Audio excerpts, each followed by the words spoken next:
नमस्कार मैत्रिणींनो, मी तुम्हाला ज्येष्ठा गौरीची कहाणी सांगणार आहे. आटपाट नगर होतं. तिथं एक गरीब ब्राह्मण राहत होता. पुढे एके दिवशी काय झालं, भाद्रपद महिना आला. घरोघरी लोकांनी गौरी आणल्या. रस्तोरस्ती बायका दृष्टीस पडू लागल्या, घंटा वाजू लागल्या. हे त्या ब्राह्मणाच्या मुलांनी पाहिलं. मुलं घरी आली. आईला सांगितलं, आई आई आपल्या घरी गौर आण. आई म्हणाली, बाळांनो, गौर आणून काय करू? तिची पूजापत्री केली पाहिजे, घावन घातल्याचा नैवेद्य दाखवायला पाहिजे. आणि आपल्या घरात तर काहीच नाही. तुम्ही बापाजवळ जा, बाजारातलं सामान आणायला सांगा. सामान आणलं म्हणजे गौरी आणीन. मुलं तिथून उठली, बापाकडे आली. बाबा बाबा बाजारात जा, घावन घातल्याचं सामान आणा, म्हणजे आई गौरी आणीन. बापानं घरात चौकशी केली. मुलांचा नाद ऐकला. मनात फार दुःखी झाला. सोन्यासारखी मुलं आहेत, पण त्यांचा हट्ट पुरवता येत नाही. गरिबी पुढं उपाय नाही. मागायला जावं तर मिळत नाही. त्यापेक्षा मरण बरं म्हणून तो उठला. देवाचा धावा केला. तळ्याच्या पाडी गेला.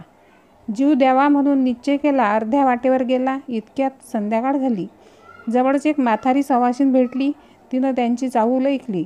कोण म्हणून विचारलं. ब्राह्मणांना हकीकत सांगितली. म्हातारीनं त्यांचं समाधान केलं. बोधाच्या 4 गोष्टी सांगितल्या. ब्राह्मणानं म्हातारीला घरी आणलं. बायकोनं दिवा लावला. चौकशी केली. पाहुण्याबाई कोण आणल्या म्हणून विचारलं. नवऱ्यानं आजी म्हणून सांगितलं. बायको घरात गेली आणि आंबिली करता कण्या पाहू लागली.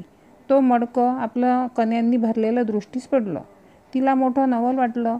ही गोष्ट तिनं आपल्या नवऱ्याला सांगितली. त्याला मोठा आनंद झाला. पुढं पुष्कळ पेज केली. सगळ्यांनी पोटभर खाल्ली. सगळी जणं आनंदानं निजली. सकाळ झाली तशी म्हातारीनं ब्राह्मणाला हाक मारली. मुला मला न्हाऊ घाल म्हणून देवाला कर, नाही म्हणू नको. रड काही गाऊ नको. ब्राह्मण तसाच उठला, घरात गेला. बायकोला हाक मारली. अगं ऐकलंस का? आजीबाईला न्हाऊ घाल असं सांगितलं. आपण उठून भिक्षेला गेला. भिक्षा पुष्कळ मिळाली. सपाटून गुळ मिळाला. पण सगळं सामान आणलं. ब्राह्मणाला आनंद झाला. बायकोनं स्वयंपाक केला. मुलाबाळांना सुद्धा पोटभर जेवू घातलं. म्हातारीनं ब्राह्मणाला हाक मारली. उद्या जेवायला खीर कर म्हणून सांगितलं. ब्राह्मण म्हणाला, आजी दूध कुठून आणू? तशी म्हातारी म्हणाली, तू काही काळजी करू नको. आता उठ आणि तुला जितक्या गाई म्हशी पाहिजे असतील तितके खुंटे पूर. तितक्यांना दावी बांध. संध्याकाळी गौरज मुहूर्तावर गाई म्हशींची नावं घेऊन त्यांना हाक मार, म्हणजे त्या येतील. तुझा गोठा भरेल. त्यांचं दूध काढ. ब्राह्मणानं तसं केलं. गाई म्हशींना हाका मारल्या. त्या वासरासुद्धा धावत आल्या. ब्राह्मणाचा कोठा गाई म्हशींनी भरून गेला. ब्राह्मणानं त्यांचं दूध काढलं. दुसऱ्या दिवशी खीर केली. संध्याकाळ झाली तशी म्हातारी म्हणाली, मुला मला आता पोस्ती कर.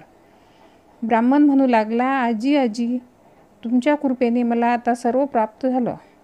आता तुम्हाला पोस्त्या कशा करू? तुम्ही गेल्या म्हणजे हे सगळं नाहीसं होईल. म्हातारी म्हणाली, तू काही घाबरू नको. माझ्या आशीर्वादाने तुला सर्व काही मिळाले. कमी काहीच पडणार नाही.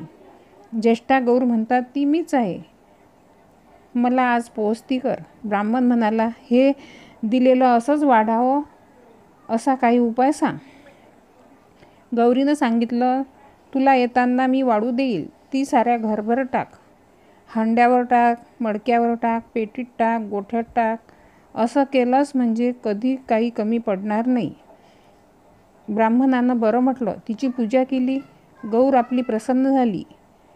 तिनं आपलं व्रत सांगितलं. भादव्याच्या महिन्यात तळ्याच्या पाडी जावं. 2 खळे घरी आणावे. ऊन पाण्याने धुवावे. ज्येष्ठा गौर व कनिष्ठा गौर म्हणून त्यांची स्थापना करावी. त्यांची पूजा करावी. दुसरे दिवशी घावन गोड, तिसरे दिवशी खीरपोळीचा नैवेद्य दाखवावा. सवाष्णीची ओटी भरावी. जेवू घालावं. संध्याकाळी हळद कुंकू लावून बोळवण करावी, म्हणजे त्यांना अक्षय सुख मिळेल, संपत्ती मिळेल. ही 60 उत्तराची कहाणी. 5 उत्तरी. देवाच्या दारी, गाईच्या गोठी, पिंपळाच्या पारी, सुफळ संपूर्ण. धन्यवाद.